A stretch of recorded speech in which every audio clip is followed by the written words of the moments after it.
noite, meus amigos e minhas amigas do nosso canal Escola Teológica Católica. Vamos gravar o nosso vídeo de hoje, mas primeiro vamos rezar, pedindo a Deus e ao Divino Espírito Santo que ilumine a nossa inteligência para que possamos fazer um vídeo de acordo com a sua vontade. Em nome do Pai, do Filho e do Espírito Santo. Amém. Senhor, nosso Deus e nosso Pai, iluminai as nossas inteligências para que possamos aprender as coisas que o Senhor nos revelou. Obrigado, Pai, por estar conosco, pelo dom da vida e nos dar a graça de poder vos amar, porque o Senhor é o Deus de amor. Então, Senhor, esteja com cada um de nós nesse momento e com nossas famílias, agora e sempre. Amém. Em nome do Pai, do Filho e do Espírito Santo. Amém. Boa noite para vocês, espero que todos estejam bem, na paz de nosso Senhor Jesus Cristo. Vamos gravar mais um vídeo para o nosso canal Escola Teológica Católica, mas antes eu peço a vocês, por favor, se inscrevam no nosso canal, não deixe de compartilhar os nossos vídeos, coloque aí nos grupos da igreja, nos grupos de WhatsApp, de Facebook, do Instagram. Tem vários grupos católicos que você às vezes participa. Então, por favor, me ajude a evangelizar. Se você gosta dos meus vídeos, então me ajude compartilhando para sua família, para aqueles que são católicos. E também deixa aí o seu comentário, deixa aí a sua pergunta e o seu like também. Cada like que você deixa, cada joinha que você deixa, já é uma ajuda para o nosso canal, para ele crescer e a gente poder evangelizar o maior número possível de pessoas. Essa é a nossa intenção, ok? Tanto que eu não cobro nada, é um curso de teologia de graça pela internet, coisa que eu não vejo em lugar nenhum. Tá? Então, gente, me ajude aí a evangelizar. Então, compartilhe, se inscreva. Tá? Então, é só isso que eu te peço. Por favor, me ajude aí a divulgar esse canal. Tá bom? Pode mostrar aí na sua paróquia, os sacerdotes, o diácono da sua paróquia, porque eu faço isso aqui.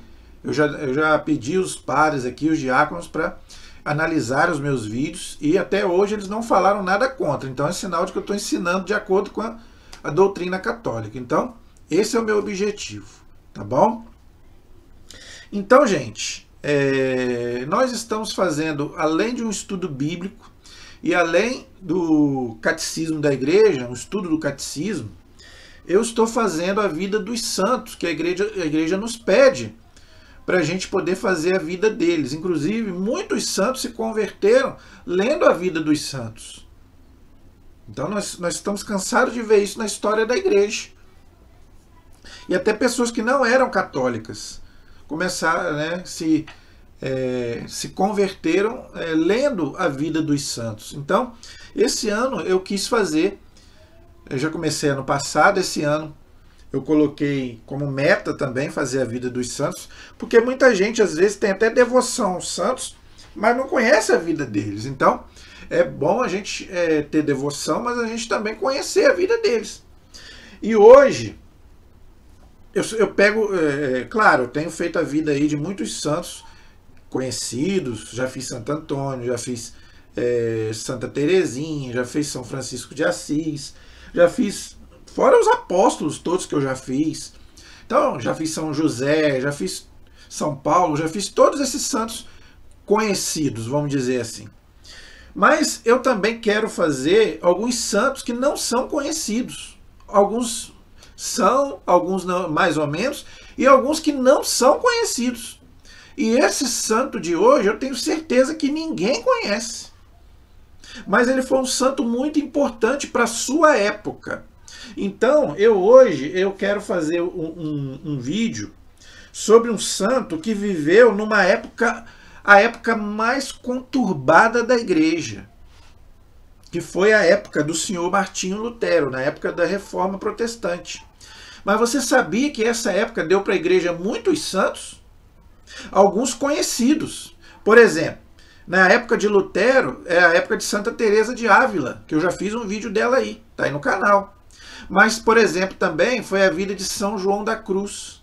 São João da Cruz também viveu na época da Reforma. E muitos outros santos. Só que esse santo de hoje, ele viveu na época do Lutero,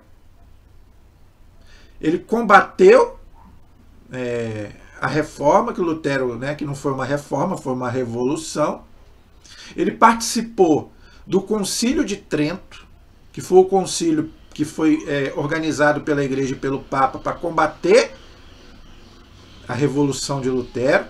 Só que muita gente não conhece a vida dele. Então, hoje eu resolvi fazer a vida dele, que era um bispo da época. O nome dele é São Carlos Borromeu, é o nome desse santo. Ele morreu, a festa dele é no dia 4 de novembro. Ele morreu no dia 4 de novembro e ele era um bispo, tá? Só que ele viveu nessa época, então eu resolvi fazer, então, eu li sobre a vida dele, achei muito interessante, um homem que viveu na época mais conturbada da igreja, como eu já falei, porque, gente, o que o Lutero fez foi um arraso na igreja. A igreja perdeu praticamente 1/3 dos seus fiéis na Europa. Para você ter uma ideia, toda a Europa era católica. Hoje, o que ficou, podemos dizer hoje, católica? A Espanha, Portugal, França e Itália. Mas o resto, tudo virou protestante. Por exemplo, a Alemanha, que é a própria cidade do Lutero, a terra natal dele, a Holanda, a Escócia, a Suíça, a Dinamarca, a Inglaterra, a própria Inglaterra que era católica.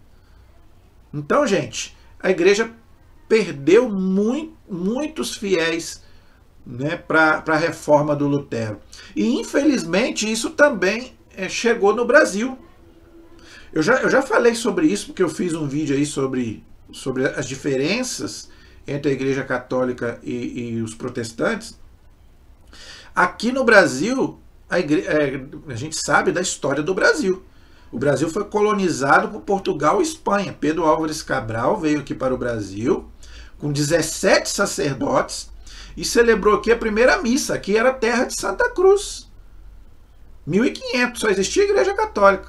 Com a reforma do Lutero, vieram para cá o quê? Os calvinistas, os protestantes calvinistas, de João Calvino.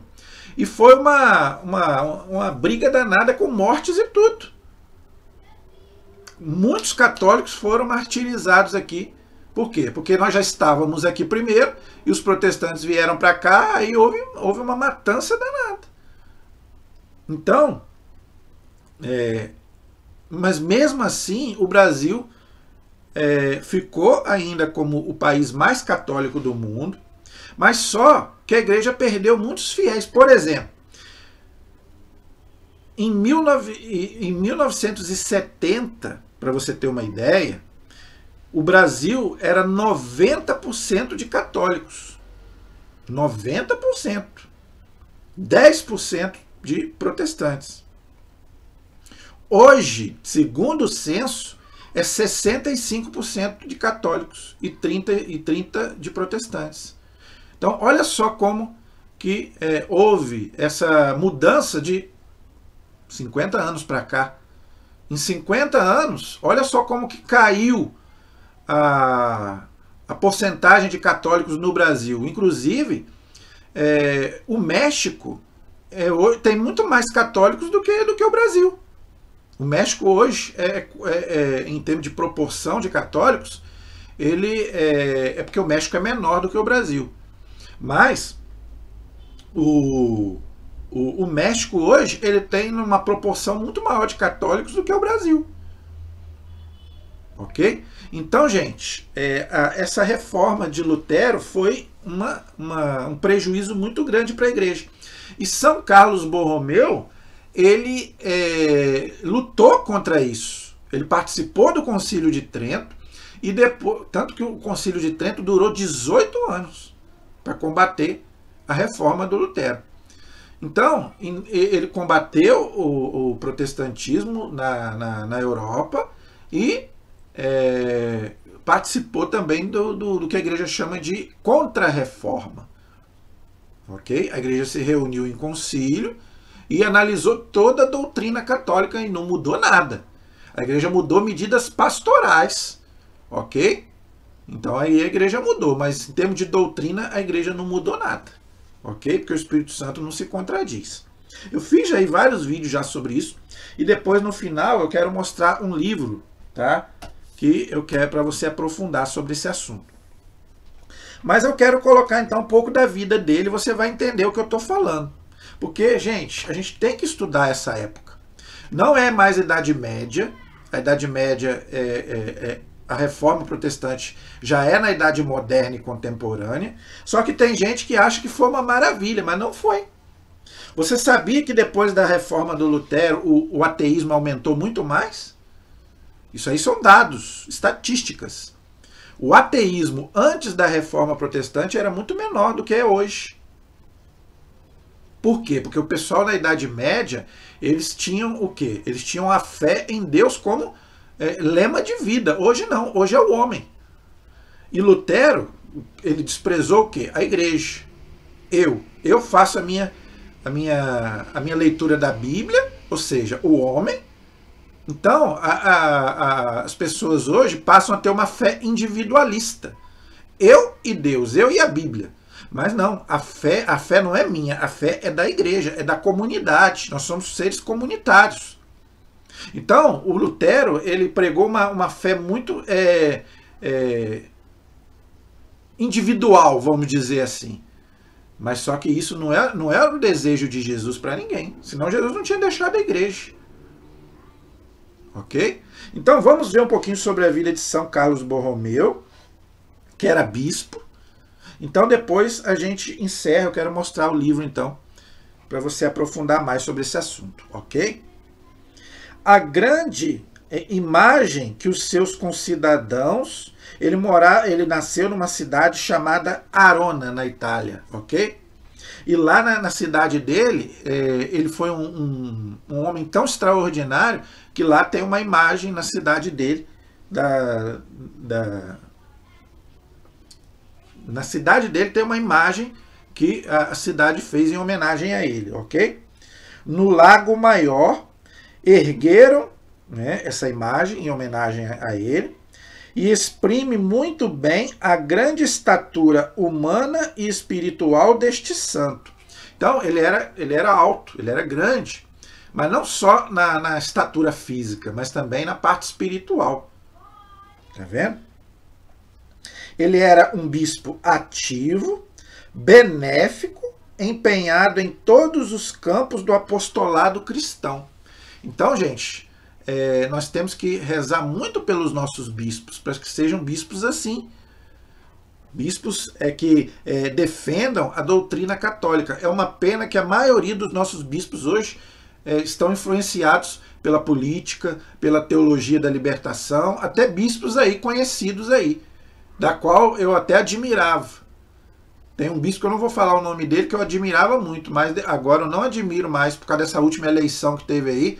Ele falou tanta besteira, mas tanta besteira e desrespeitou a igreja. Por quê? Porque a igreja fala que o clero não pode ter partido, fazer política partidária. E ele fez política partidária para o atual presidente.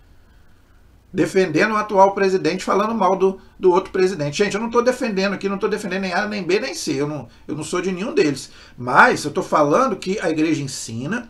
Está no Código de Direito Canônico que o bispo e o padre não pode fazer política partidária.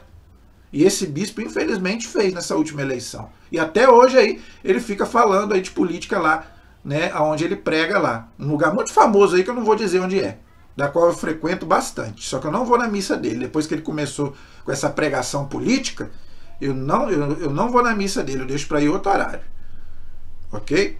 Então, gente, vamos rezar, vamos pedir a Deus que os nossos bispos sejam como esse bispo São Carlos Borromeu, que defenda a fé católica, pregue a doutrina católica até o fim. Porque o bispo é para isso, é para zelar pela doutrina. Porque o bispo, gente, ele é sucessor dos apóstolos, assim como o Papa é sucessor de Pedro. Tá bom? Era sobrinho do Papa Paulo IV e foi feito cardeal diácono com o título de Santo Praxedes, com apenas 21 de idade. Não sei o que significa isso, ok? E escolhido pelo próprio Papa como secretário de Estado, também estando em Roma, dirigindo os negócios inerentes à sua função, foi o primeiro secretário de Estado no sentido moderno, teve o privilégio de administrar, ainda que de longe, a arquidiocese de Milão, na Itália, da qual houveram muitos bispos extraordinários nessa diocese. Por exemplo, Santo Ambrósio, que eu vou fazer um vídeo sobre ele aqui, é aquele bispo extraordinário que batizou Santo Agostinho. Santo Agostinho se converteu ouvindo as pregações de Santo Ambrósio na Catedral de Milão. E ele foi batizado lá. Então, gente, essa diocese, né, de Milão, ela deu bispos extraordinários para a igreja. E São Carlos Borromeu foi mais um deles. Quando morreu o seu irmão mais velho, renunciou definitivamente ao título de conde e à sucessão e preferiu ser ordenado aos 24 anos, sacerdote e bispo. Olha que coisa bonita. Então, ele largou lá a família dele que tinha bens, a família dele era rica, ele largou tudo isso, igual São Francisco de Assis fez e muitos santos fizeram, para ser ordenado. A gente sabe que para ser ordenado tem que fazer votos. Pobreza, obediência e castidade. Então ele largou tudo isso daí para quê? Para ser ordenado sacerdote e depois bispo. Ok? 2 anos depois, morto o Papa Pio IV, São Carlos Borromeu deixou definitivamente Roma e foi acolhido triunfalmente na sua sede episcopal milanesa, onde ficou até a morte, que o levou com apenas 46 anos, no ano de 1584. Então ele viveu 46 anos só, morreu novo, mas já era bispo, com 46 anos. Olha só que interessante. E interessante também, sede episcopal, gente, é a sede do bispo. A palavra correta vem de episcopado, tá? Ou seja, a palavra bispo é a gente que fala, vamos dizer assim, ficou popular, mas o certo é episcopo, vem de episcopado. Como o padre é presbítero, que eu já falei em outras aulas, tá? Mas como fica muito difícil falar episcopo, então fala-se bispo, ok? Em uma diocese cujos limites continham populações lombardas, venezianas, suíças, piemonesas e lúgares. São Carlos estava presente em toda parte. Então, gente, lá tinha pessoas de todas as cidades, não tinha só pessoas de Roma, ali de Milão. Ou seja, tinha gente de várias cidades de outros países também, ali na diocese que ele frequentou, ok? A diocese, gente, é onde o bispo comanda, tá? Por exemplo, aqui em Itaperuna é a diocese de Campos, na qual temos o bispo Dom Roberto, não é o Dom Roberto Guimarães, Dom Roberto Francisco. Então a diocese fica em Campos e ali o bispo governa todas as paróquias, inclusive as de Itaperuna, ok? Cada diocese tem o seu bispo, tá? E o bispo não pode dar ordem na diocese do outro bispo, só na sua, ok? Sua divisa trazia como lema uma única palavra, humildade. Olha aí, tá vendo? Então, gente, a maior virtude que nós temos que proclamar e procurar viver é a humildade, tá? Por quê? Porque o pior pecado que a gente chama de pecado capital é o orgulho. A gente se achar melhor do que o outro. Inclusive, foi o pecado dos anjos maus, do próprio Lúcifer, que era um anjo de luz, queria ser Deus, então por orgulho ele foi expulso do céu. Então, a maior virtude é a humildade. Por isso que Jesus foi humilde, mesmo sendo Deus. A Virgem Maria foi humilde, São José e todos os santos. Então, diz aqui que o lema dele era a humildade. Um bispo poderia ser metido, eu sou bispo. Não. Então, ele pregava a humildade. Não era simples curiosidade na escolha consciente dele, nobre e riquíssimo. Então, ele pregava sobre humildade, mas ele era rico, a família dele era rica. Então, ele veio de família nobre, e ele pregando sobre a humildade. Então, gente, é por isso que eu falo. Não importa se você é rico ou pobre. Você pode, às vezes, ser rico, mas não ser orgulhoso, ser humilde. Você pode ser pobre e ser orgulhoso. Tem pobre que é orgulhoso. Então, gente, não importa se você tem dinheiro ou não tem. Importa é o que você é. Tá? Privava-se de tudo e vivia em contato com o povo para escutar-lhe as necessidades e as confidências. Olha aí. Então, isso, gente, é que o bispo tem que fazer. Estar junto com o povo. Olhar pelo povo. Ok? Então, o bispo é para isso. Definiram-no o pai dos pobres. Ele o foi no sentido pleno da palavra. Tá vendo?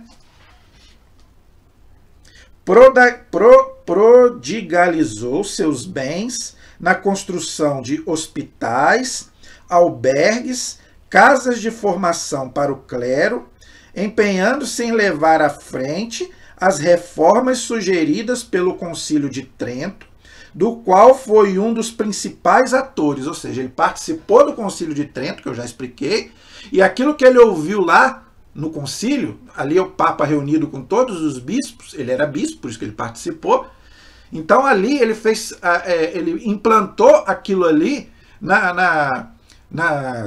que fala aqui, nas casas de formação para o clero. Porque, gente, por mais que o Lutero estivesse errado na questão doutrinária, o Lutero não estava errado na questão mundana da igreja. A igreja estava vivendo num mundanismo muito grande. Isso aí a igreja não esconde. Esse ponto aí o Lutero não estava errado. O clero da igreja, os papas, os bispos, os padres, estavam vivendo num luxo muito grande, numa vida totalmente... não estavam vivendo a vida espiritual. Então foi isso que Lutero se revoltou. Então, nesse ponto, Lutero não estava errado. E a igreja reconhece, tanto que a igreja fez as reformas pastorais nesse sentido. E foi acabando com esse luxo mundano. Graças a Deus. Então, gente, ele então construiu hospitais, albergues. Então, é por isso que a gente já está cansado de falar isso aqui. A Igreja Católica foi a igreja que mais fez caridade no mundo e faz até hoje. Isso aqui, gente, está no século XVI, mas a igreja faz isso desde o primeiro século. Essa caridade que a igreja faz, só você vê aí os santos. Então a igreja sempre fez caridade e faz.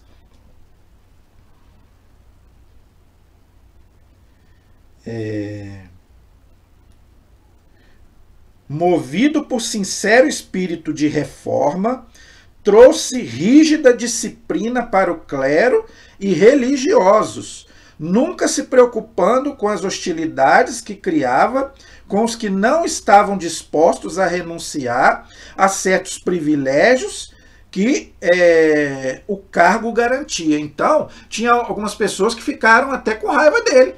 Padres, freiras, porque muitos padres e freiras deixaram a igreja. O Lutero casou com uma ex-freira. Teve até filho com ela. Então, o bispo, com autorização do Papa, ele começou a pegar firme. Tá? A denunciar aqueles que viviam uma vida que não era a vida correta. Então, gente, sempre tem um santo para poder colocar as coisas no lugar. Por isso que a igreja não vai acabar nunca. A igreja, gente, já era para ter acabado há muito tempo se ela fosse uma instituição humana. Por isso que a igreja não é uma democracia. Tem gente que quer que a igreja seja uma democracia. Se a igreja for uma democracia, a igreja já tinha acabado. Mas por que a igreja não acaba? Porque ela vem de cima, ela vem do alto. toda vez que parece que a igreja vai desmoronar, vem alguém e levanta a igreja. Quem são? Os santos. Na época de São Francisco, na época que um São Carlos Borromeu da vida, uma Santa Teresa de Ávila, Santa Catarina de Sena, na época que o Papa estava lá na França, ela mandou ele, pediu que o Papa voltasse para Roma, que ela tinha visto uma visão que a corte dela estava fedendo ao inferno. Eu estou sentindo aqui na sua corte, santidade, o odor fético do inferno. E o Papa pegou a malinha dele e veio embora. Então, gente, sempre tem alguém para levantar a igreja. Então a igreja nunca vai acabar, porque ela é uma instituição humana e divina.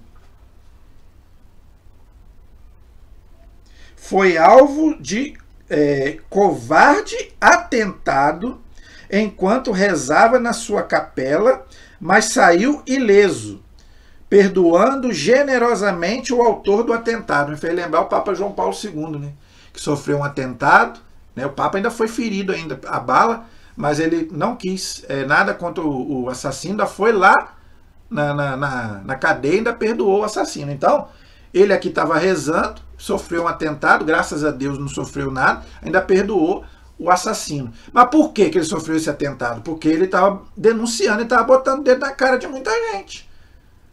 Então, gente, quando a gente começa a denunciar, e a Bíblia manda denunciar as obras das trevas, o demônio fica maluco. Então ele quer o quê? Ele quer nos silenciar.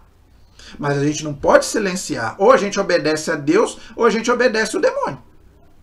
Lembra que São Pedro fala e São João lá nos Atos dos Apóstolos? Nós temos que obedecer a Deus e não aos homens. Não importa se o que a gente falar, as pessoas vão gostar. Eu sei que muita coisa que eu falo aqui, as pessoas podem não gostar. Eu sei disso. Mas eu não posso falar aquilo que eu quero falar. Não, eu tenho que falar aquilo que a igreja me ensina. E eu sei que isso muitas vezes não é legal, eu sei que muitas vezes não é o que a pessoa quer ouvir.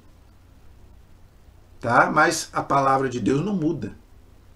A doutrina não muda. A lei de Deus não muda. Então somos nós que temos que mudar.